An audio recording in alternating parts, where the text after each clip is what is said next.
Good morning, minions, and welcome to another episode of No More Mr. Fat Guy TV. Now, this week we've arrived at the letter J, and that actually, believe it or not, gave me a few issues during the past week, trying to think of a word that would act as would act as the base of our discussions today. I was saved this morning when a flash of inspiration threw up the word jogging.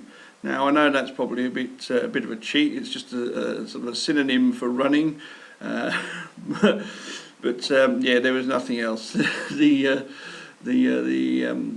word bank was empty, and so we're gonna have a bit of a talk about jogging, running, walking, and really, I guess I really want to get into just a few different areas around about it. It's like, first of all, the fact that running. Let's just talk about running. Let's pretend it's the R week, but running and jogging and physical activity really. I think, and I've come to believe and come to realise that it's pretty much the starting point for everything and anything. If you're getting fit, getting healthy, having energy, and just doing things that give you confidence to take into other areas of your life. So I think from that point of view, if we're talking in general about personal development, we're talking in general about sort of dreaming and setting of goals and planning and going after certain things and creating change in your life and all those kind of things, then coming from a solid foundation of fitness, coming from a place where you've got yourself physically healthy, you've got yourself into a good place physically, and you've established some good mental and emotional sort of skill sets that come out of that. You've got into a good place mentally and emotionally because of certain disciplines and focus and just positive feedback that achieving certain physical goals, what that gives you. Can then just basically be taken and as your starting point, and it fills you with confidence and allows you to move forward in so many different ways and so many different areas of your life. So while it may seem that it's a bit of a narrow focus for me to be continuing to have within my sort of page and within my website and blog, and it's fundamentally, I guess, it's what I do. I run a lot, or I jog a lot, and it's also been, for me, it has, I can just say that from personal experience and put my hand on my heart and say that it's been the starting point, the foundation behind so much, and so I can do nothing apart from thoroughly and highly recommend that as many people as possible basically put on a pair of running shoes and get out there and start doing something about whatever it is they want to do. And that really does kind of lead on to one of the key benefits that I think that jogging or running, or as I say walking, one of the benefits it has, one of the advantages that it has over pretty much any other sporting activity. At the very extreme end, once you become, or if you become completely addicted and obsessive, and you're incredibly fashion conscious and all that kind of stuff, you can spend a lot of money on race entry fees, and you can spend money on magazine subscriptions, and you can spend money on sort of energy bars and protein shakes and running clothing and shoes and all that kind of stuff. But if we go back to like the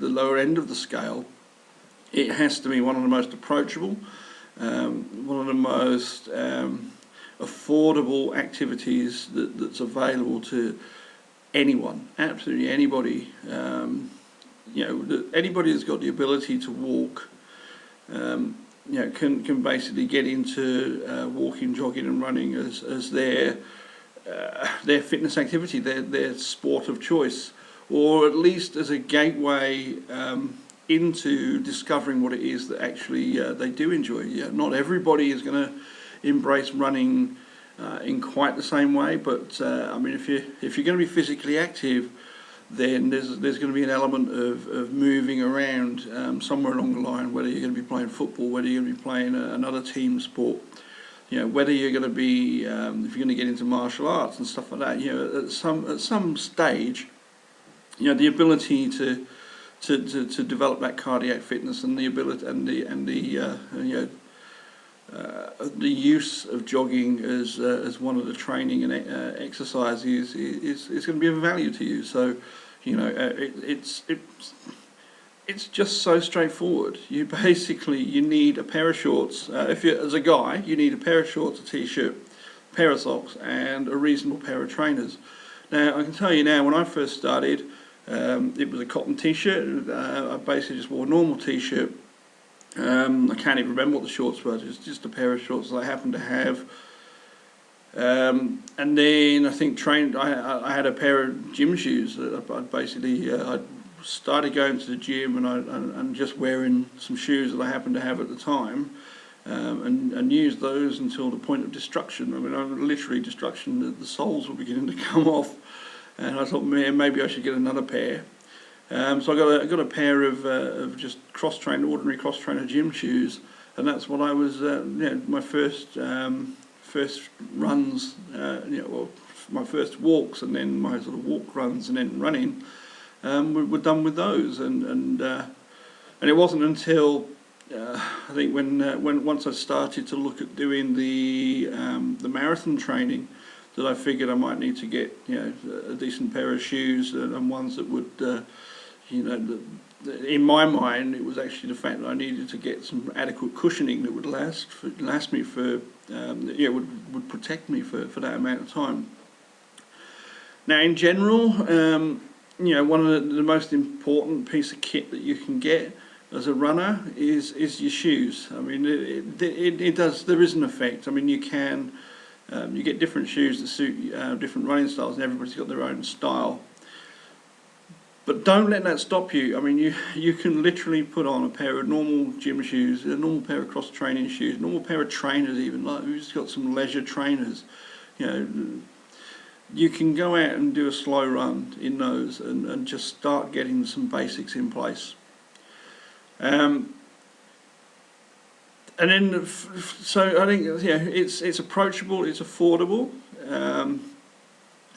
Over time, it does start costing more money, especially as you start getting some better shoes and you start, but I mean, even the shirts. Let's take it. I don't wear the cotton shirts anymore. I wear, sort of like the wicking stuff. The proper technical shirts that sort of like wick away moisture and all that kind of stuff.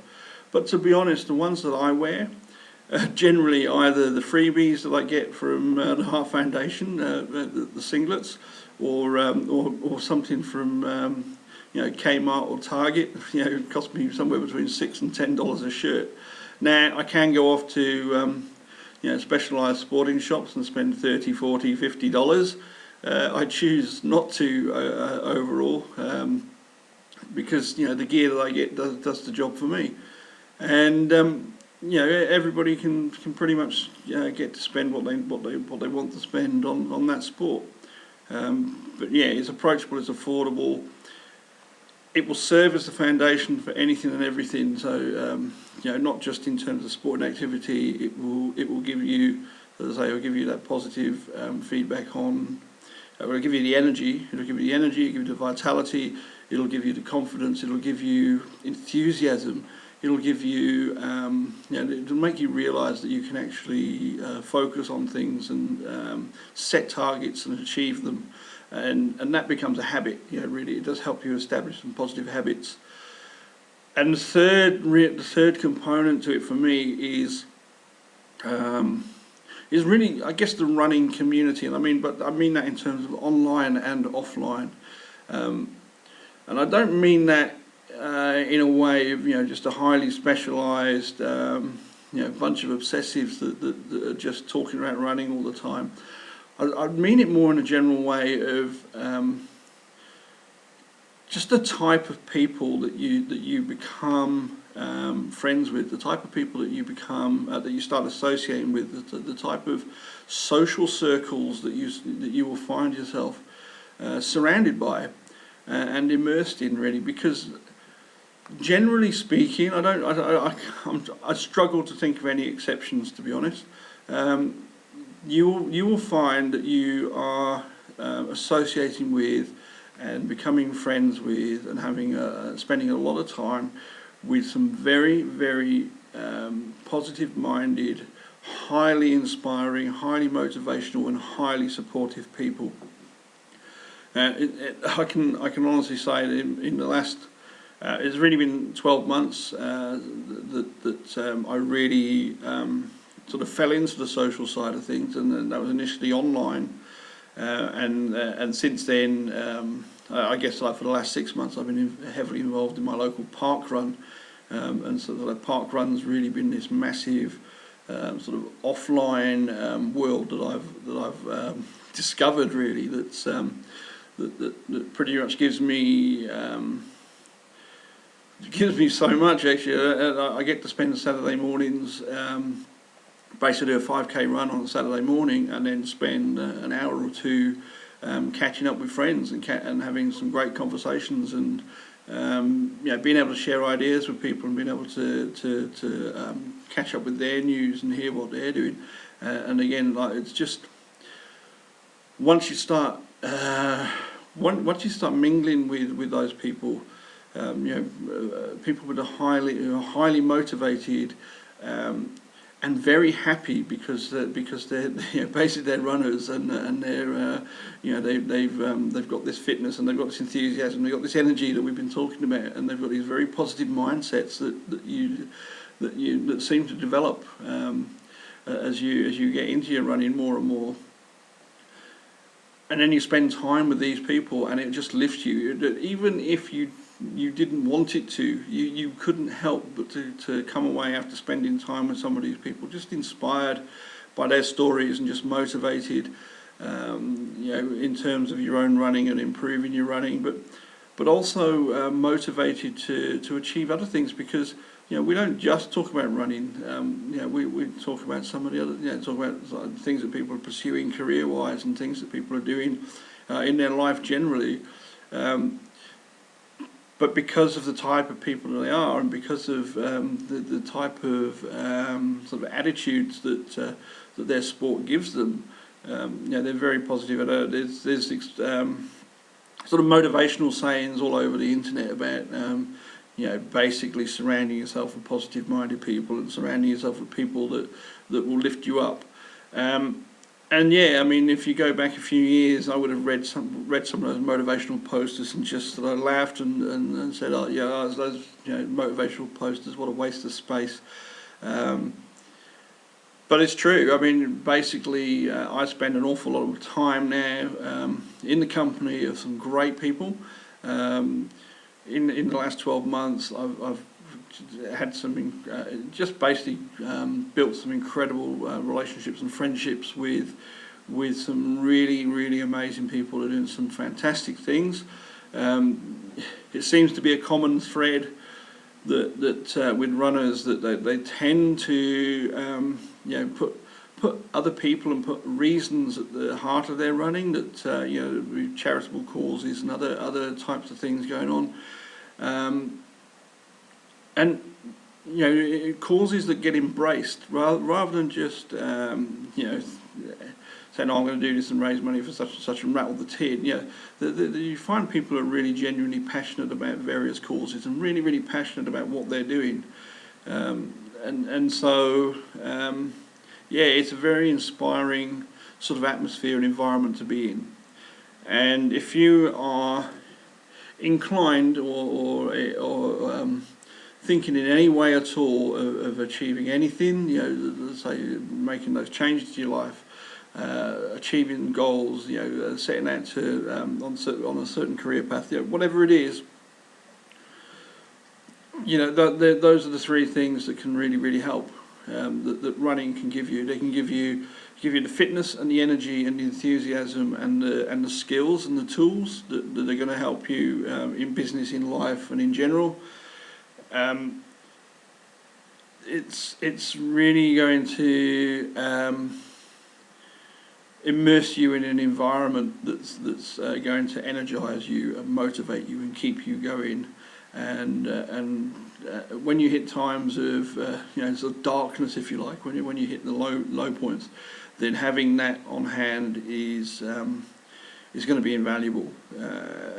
And also, so you got your personal sort of energy and enthusiasm backed up by just being part of that positive environment, that positive-minded community, and it's cheap to get into. It's dead easy to get into, and so I think we're probably going to end this one now. And what I'll say to you now really is, if you're thinking, how are we going to sum this up? If you're thinking that you need to get fit, or if you're thinking that you need to do something that's going to give you a framework, let's say. If you were looking for a framework that's going to help you establish good habits, and it's going to give you some skills and some tools that will help you establish focus, persistence and discipline, and help take you towards whatever goal it is that you're currently working towards, then in any of those cases, then what I suggest you do is that, like right now, or if not possible now, then tomorrow morning, put on a pair of trainers, pair of socks, a pair of shorts, and a t-shirt. And if your current fitness, this is all assuming that you're medically okay to be doing this. If you've got any questions, please go to the doctor and get it checked out. I don't want to have any blood on my hands. But if you're okay to start doing something, then tomorrow morning maybe do what I did. Take your dog or just go for a walk by yourself. 20 minutes round a sort of a 1 mile block or something, and make that your first session, your first experience of walking and running as a regular lifestyle choice for you. Because if you make that start right now, if you take those literal first steps, then and you get into it and you start pursuing running as a form of exercise and as a lifestyle really, then what you're going to find is that your life can change. Your life can change in so many positive, wonderful ways, and you can become the best version of who you are and everything that you were put on this planet to become. And I say that, that's quite big words, and I say that from experience, basically. If you need to lose weight, you will lose weight. If you need to develop persistence and focus and discipline, you'll develop those. You'll gain so much energy, you'll gain so much enthusiasm, you will gain a positive mindset. So put on those shoes, get out there, start walking. Once you can walk, start trying to run slowly and build up. And what you'll find is that jogging or running or walking will give you so much, and it will cost you so little. So for now, keep watching everything that's happening on the page. I've got a new website that's currently being worked on by my former web business partner, and that's all very exciting. It's going to change things slightly in terms of the blog. The page is going to pretty much stay as it is. The videos will probably stay pretty much as they are, unscripted, chaotic and disorganised. So yes, and please carry on as you are on the page and playing a part in the community there, and asking questions and getting involved and liking stuff and sharing stuff and all that kind of that good sort of community stuff. And I'll see you on there during the week. And next week I think it'll be the letter K, and I've got no idea about that one either. So until then, I'll see you online. Cheers now. Bye.